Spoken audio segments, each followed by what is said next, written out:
கீதா, எனக்கு கொஞ்ச நேரம் உன் காடி கிடைக்குமாடா? கொஞ்சம் அர்ஜென்ட்டா வெளிய போற வேலை இருக்கு. சரி, சாவியை வீட்ல வந்து வாங்கிக்கோ. கீதா, எனக்கு அர்ஜென்ட்டா கொஞ்சம் வெளிய போற வேலை இருக்கு. கொஞ்ச நேரம் உன் காடி தர முடியுமா? நீ சீக்கிரமா வந்துருவ தானே? ஏன்னா நான் கொஞ்ச நேரத்துல வெளியாயிருவேன். சீக்கிரமா வந்துருவேன். எப்பவுமே சாவியை வீட்ல வந்து வாங்கிக்கோ. தேங்க்ஸ்லா. ஐயோ, போன் அடிச்சு அடுக்கிறான் நான் பாரு. மணியா ஆகுது வேற எனக்கு. ஐயோ,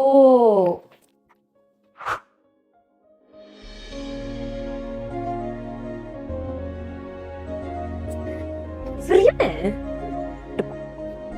நான் உன்கிட்ட முதல்ல சொன்னதானே நான் வெளியே போனோனே. நீ எங்க போன? ஆளை காணோம், காடியும் காணோம். இதுக்கப்புறம் என் காடியை பைக்காத. ஓனால நம்ம கிராப் ஏற வேண்டியதா இருக்கே.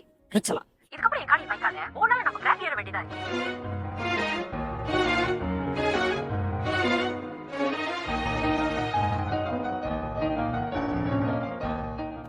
கீதா, இந்தா உன் காடி சரி. உங்ககிட்ட நான் எத்தனை மணிக்கு வர சொன்னேன்?